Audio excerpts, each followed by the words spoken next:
السلام علیکم ناظرین، جیسا کہ آپ نے پچھلی قسط میں دیکھا کہ عثمان علی شاہ سے ملتا ہے اور عثمان علی شاہ سے انصاف کے لیے عدالت طلب کرتا ہے۔ اس قسط کے آغاز میں دمدار وغیرہ صوفیہ کے ساتھ میز پر کھانا کھا رہے ہوتے ہیں۔ دمدار کہتا ہے یورگوبولس کی موت نے آپ کے بعد ہمیں بہت دکھ پہنچایا ہے۔ وہ کہتا ہے حاکم کا اس سرزمین پر امن ایک درینہ خواب تھا کہ اتنے دیر میں ایک سپاہی آ کر بتاتا ہے کہ تھیوکلس مارا گیا ہے۔ صوفیہ غصے میں سارا الزام عثمان پر لگاتی ہے۔ دمدار غصے میں کہتا ہے کہ حاکم کو بھی قلعے کے غداروں نے قتل کیا تھا اور ہماری ہی بھول تھی کہ ہم تمہاری باتوں میں آ گئے۔ صوفیہ کہتی ہے یہ معاملہ صرف عدالت میں ہی حل ہوگا۔ دمدار کہتا ہے اگر عثمان بے قصور نکلا تو پھر جنگ کے لیے تیار رہنا۔ علی شاہ عثمان سے کہتا ہے کیا حاکم اور عباس کا قاتل ایک ہی ہے؟ عثمان کہتا ہے جی جناب درست۔ عثمان کہتا ہے میں چاہتا ہوں کہ عدالت ہماری سرزمین پر قائم ہو۔ علی شاہ کہتا ہے کیوں عثمان کہتا ہے صوفیہ اور قلانوس نے عدالت پیشی سے پہلے مجھے قتل کروانے کے لیے حملہ کروایا۔ علی شاہ کہتا ہے تمہارے پاس کوئی دلیل ہے؟ عثمان کہتا ہے مضبوط دلیل ہے۔ اگر آپ گیدڑوں کو اپنی شکارگاہ کی طرف لے آئیں کوئی نہیں ان کو مجھ سے بچا سکے گا۔ میں عدالت میں ان دونوں کو قاتل ثابت کر کے دکھاؤں گا۔ سامسا عثمان کو بتاتا ہے کہ میں نے دمدار صاحب، قندوز صاحب اور باتور کو تھیوکلس کو قلعے لے جاتے دیکھا ہے۔ عثمان پھر سپاہیوں سے کہتا ہے صوفیہ نے مجھے قتل کروانے کے لیے جس شخص کو بھیجا میرے اپنے ہی اس شخص کو دشمن کے حوالے کر آئے۔ پھر کہتا ہے کہ میرے چاچا اور بھائی تو قبیلے میں ہی تھے، تو پھر باتور ہی تھا جس نے اپنے بحران کا پیچھا کیا اور تھیوکلس کو آزاد کروایا۔ دکان میں گنجا خاتون بالا سے کہتی ہے بڑی خوش نظر آ رہی ہیں۔ بالا کہتی ہے علاجہ جو آ گئی ہے۔ وہ کہتی ہے آپ کو دیکھ کر تو لگ رہا ہے عثمان صاحب نے علاج کر دیا ہے۔ بالا کہتی ہے ان کے ہاتھ میں شفا ہے یا نہیں مگر علاجہ کو ٹھیک کر دیا ہے۔ گنجا کہتی ہے ان کے ہاتھ میں شفا ہے یا نہیں مگر آپ کے دل میں جگہ بنا لی ہے۔ بالا بات گھماتے ہوئے کہتی ہے یہ مٹکا دکان میں رکھ دو اور باقیوں کا جائزہ لو۔ گنجا کہتی ہے میں دکان کا جائزہ لیتی ہوں اور آپ اپنے دل کا۔ ایک شخص دکان پر آ کر بالا سے کہتا ہے استبل میں سفید گھوڑا ٹھیک نہیں ہے، مدہوشی کے عالم میں ہے۔ بالا خاتون استبل کی طرف جاتی ہے تو وہاں پر موجود کچھ لوگ اس کو گھیرے میں لے لیتے ہیں۔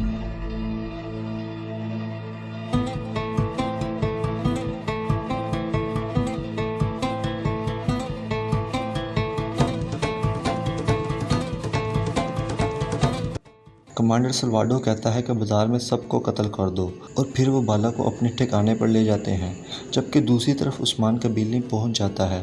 باتور اتاق کے باہر کھڑا ہوتا ہے۔ عثمان خنجر سے باتور کو زخمی کر دیتا ہے۔ عثمان کہتا ہے جو کوئی غداری کرے گا وہ سزا پائے گا، جو کوئی فتنہ فساد غداری پھیلائے گا، جو کوئی میرے پیچھے چال چلے گا۔ میں ارطغرل غازی کا فرزند عثمان اپنے بابا کی نشست کی قسم کھاتا ہوں، قسم ہے اس پرچم کی جس کے سائے تلے ہم کھڑے ہیں اور اس سیاہ تلوار کی، کسی پر بھی رحم نہیں ہوگا۔ اتاق میں عثمان اپنے سپاہیوں سے کہتا ہے جو کوئی ارطغرل کے بیٹے عثمان سے غداری کرے گا اس کے ساتھ یہی سلوک ہوگا۔ اگر خاموش رہے اس غداری پر تو خود کو مرد کہتے اور سپاہی کہتے شرم آئے گی، اور کہتا ہے کہ آج اگر باتور کو غداری کی سزا نہ دیتا تو کل کسی غیر کی طرف سے کی گئی غداری کی سزا اسے کیسے دیتا۔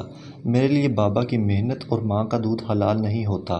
قنور سپاہی کہتا ہے بالکل جناب، آپ کے انصاف کے طریقے پر ہماری جانیں بھی قربان ہیں۔ قندوز لوہار کی دکان پہ لوہار کو جنگ کی تیاریاں مکمل کرنے کا کہہ رہا ہوتا ہے کہ ایک سپاہی آ کر بتاتا ہے کہ عثمان صاحب نے خیمے کے باہر باتور صاحب کو خنجر مار دیا ہے۔ عثمان کے خیمے میں زہرہ خاتون آتی ہے اور کہتی ہے تمہاری ہمت کیسے ہوئی کہ میرے بیٹے پر خنجر چلاؤ؟ عثمان کہتا ہے جو کوئی غداری کرے گا سزا پائے گا۔ زہرہ خاتون عثمان پر خنجر چلانے لگتی ہے کہ قندوز اسے روک لیتا ہے۔ قندوز زہرہ سے کہتا ہے کہ کیا آپ کے خیمے میں کوئی مرد باقی نہیں رہا جو خود حساب لینے آ گئی؟ قندوز عثمان سے کہتا ہے تم نے یہ آخری حد بھی پار کر دی، تمہارا جنون کب ختم ہوگا؟ آخر کب رکو گے تم؟ عثمان کہتا ہے غداری کا خاتمہ کر کے ہی عثمان سکون کی سانس لے گا۔ قندوز کہتا ہے مجھے نہیں لگتا کہ تم عقل سے کام لوگے۔ قندوز سپاہیوں سے کہتا ہے کہ عثمان صاحب کو قید کر لو۔ جاتے جاتے عثمان کہتا ہے غداری کرو یا غداری کا ساتھ دو، میرے نزدیک دونوں ہی برابر ہے۔ عثمان کو قید خانے میں قید کر دیا جاتا ہے۔ بمسی عثمان کے پاس جاتا ہے اور پوچھتا ہے بیٹا یہ میں کیا دیکھ رہا ہوں؟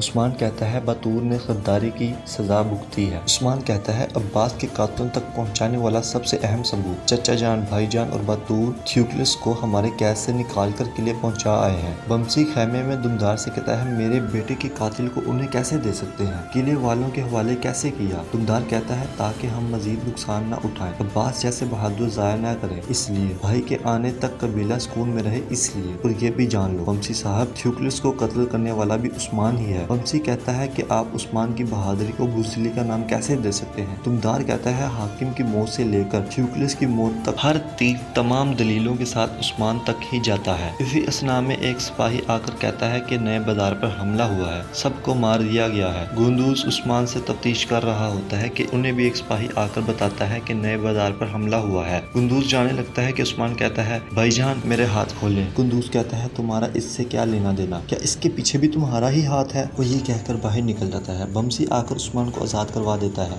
دوسری طرف بالا خاتون ایک سپاہی کو مار کر بھاگ جاتی ہے مگر پھر پکڑی جاتی ہے۔ عثمان بھی اپنے سپاہیوں کے ساتھ جا رہا ہوتا ہے کہ درسن عثمان کو ملتا ہے۔ عثمان بازار کے بارے میں پوچھتا ہے۔ درسن کہتا ہے انہوں نے بازار پر حملہ کر کے سب کو قتل کر دیا ہے اور بالا خاتون کو ساتھ لے گئے ہیں، اور کہتا ہے قلعے سے سپاہی تو نکلے ہی نہیں، لگتا ہے انہوں نے کسی خفیہ لوگوں سے کروایا ہے، اور کہتا ہے میں اب قلعے نہیں جا سکتا کیونکہ جب صوفیہ بالا کو دیکھے گی تو ہمارا تعلق سمجھ جائے گی کیونکہ اس نے مجھے بالا کے ساتھ دیکھا تھا، مگر میں اب آپ کے ساتھ رہ کر بالا خاتون کو ڈھونڈوں گا۔ تو عثمان کہتا ہے کہ آپ قلعے جائیں گے کیونکہ جب آپ کو پکڑ کر راز جاننے کی کوشش کریں گے تو آپ پر تشدد بھی کریں گے مگر آپ ان کو کچھ نہیں بتائیں گے، اور پھر وہ آپ کو تفتیش کے لیے بالا کے پاس لے کر جائیں گے۔ میرے سپاہی آپ کے ساتھ جائیں گے، جب آپ بالا کے پاس پہنچیں گے تو ہم بھی وہاں پہنچ کر ان پر حملہ کر کے آپ کو بچا لیں گے۔ پھر عثمان بوران اور قونور سپاہی کو اس کے ساتھ پیش کرتا ہے۔ سامسا اپنے قبیلے میں بچوں کی تربیت کر رہا ہوتا ہے کہ عثمان وغیرہ وہاں پہنچ جاتے ہیں۔ سامسا ان کو خوش آمدید کہتا ہے اور کہتا ہے کہ آنے کی خبر دی ہوتی تو دمبے ہی نہیں اس خطے کی ہر مخلوق آپ پر نثار کر دیتا، اور کہتا ہے مجھے لگ رہا ہے آپ دعوت کے لیے نہیں آئے۔ عثمان کہتا ہے ہمارے قبیلے میں ہمارے لیے سکون نہیں رہا، کچھ عرصے کے لیے ہم یہاں قیام کریں گے۔ تو سامسا کہتا ہے قبیلہ کہیں تو وہ یہ رہا، دوست کہیں تو وہ میں ہوں، اور خیمہ آپ کا سامنے ہے، آپ ہماری سر آنکھوں پر۔ علی شار وہاں اپنے لوگوں سے تفتیش کر رہا ہوتا ہے کہ دمدار لوگ وہاں پہنچ جاتے ہیں۔ دمدار کہتا ہے پریشانی دور ہو علی شار صاحب۔ علی شار کہتا ہے جھنڈے والی سرکار کے بازار پر حملہ ہوا ہے، سکون اب کسی کے لیے باقی نہیں رہا، میں جنگل کا شکاری ہوں اور آپ لوگ جنگل کے میدان کے، بتائیے یہ حملہ کس نے کیا ہوگا، یہ کس کی حرکت ہوگی؟ گندوز کہتا ہے دوست اور دشمن واضح ہیں، ایسی حرکت کارلوس ہی کر سکتا ہے۔ اتنے میں گنجا خاتون وہاں پہنچ کر گر جاتی ہے۔ دمدار اس کو کہتا ہے میں کئی قبیلے کا سردار ہوں، فکر مت کرو۔ گنجا کہتی ہے عثمان صاحب کہاں ہیں، ان کو بتائیں کہ وہ بالا کو لے گئے۔